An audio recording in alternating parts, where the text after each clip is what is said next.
I'm Jay the Fanboy, and today we're doing another segment of Random Rants. Today's topic, who to vote for 2016. So sit back and enjoy the rant while I tell you. Let's start things off on the Republican side with their candidate, Donald Trump. The man is a raving lunatic and a self-centered narcissist. He's not politically correct and is far more transparent than his competition.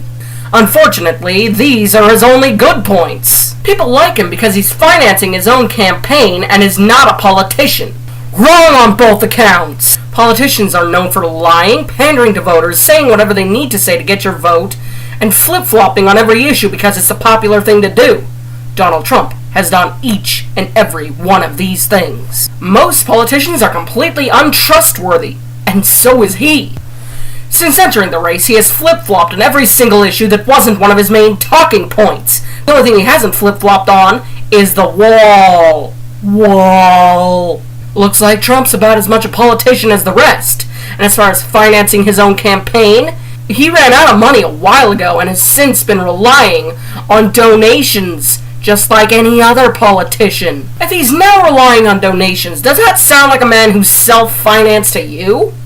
It doesn't to me. Given all of the above information, all this dangerous talk he's said, everything he's done, you would think that the obvious choice is his Democratic competition, Hillary Clinton. Why not pick Hillary? Well, pros, she's not Trump. And that's about it. The cons for Hillary? Pretty much literally everything else. She's evil, corrupt, dangerous, and deadly. She rigged several of the primaries that would not have gone in her favor. Do you know how many votes went missing in California? Most of them. She's owned by corporations and says whatever's popular at the time because she wants to be popular.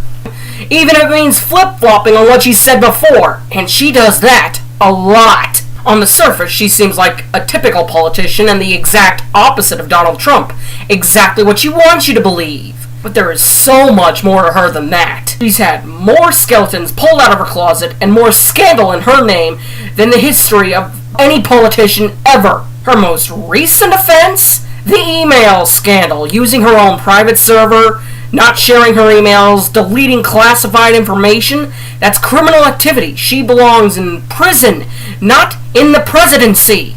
Moving past recency, let's check out her past. Her name is Clinton. Scandal galore is synonymous with the Clinton name. It should be bad enough that she's a Clinton in the first place. Nobody wanted Jeb Bush because of his family name, so why do we want Hillary again? The name makes her a monarch. She thinks it's her divine right to rule. We are not a monarchy, and she doesn't belong in office. If that's not bad enough, look at what Bill did while he was in office. He destroyed impeachment. The process is now a joke. People cry out impeachment all the time and it means nothing anymore. Bill made a mockery of the system and turned it into a joke. Imagine what Hillary would do. While we're on the subject of Bill, Hillary even knew about his affair and even helped him to cover it up. There is no love in that marriage at all. It's a political arrangement designed solely to gain more power. This only supports my claim that she is a monarch. But the absolute worst thing about Hillary is what she actually stands for. She's anti-gun, anti-military, and anti-family values. She would add restrictions to each and every one of these areas and make it impossible for anyone to do anything at all. And I've only begun to scratch the surface for Hillary Clinton. America would lose more freedom under Hillary than it ever could for Trump. It's easy enough to kick a dictator out of power when you have term limits and a system like the American government. Unfortunately, monarchies like the one Hillary would establish are not so easily overthrown. Fortunately, for us smart Americans, there are two other candidates whom we could look at and vote for. And with so much evidence against the first two titans, it only makes sense to look into the other two. The choice is clear. The third-party candidate is really the only way to go.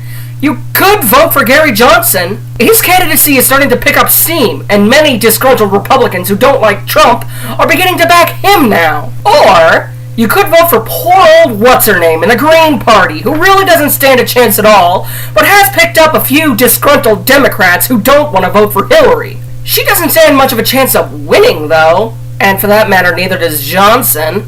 You might be asking, why vote for someone who doesn't stand a chance of winning? The answer is simple. I vote my conscience, and so should you.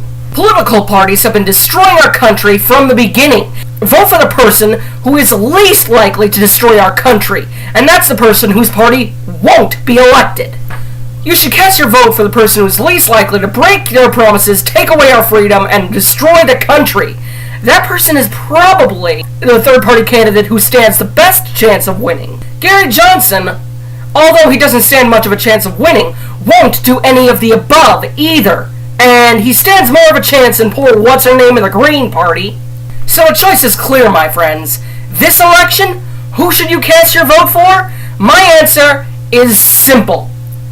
Vote for Batman!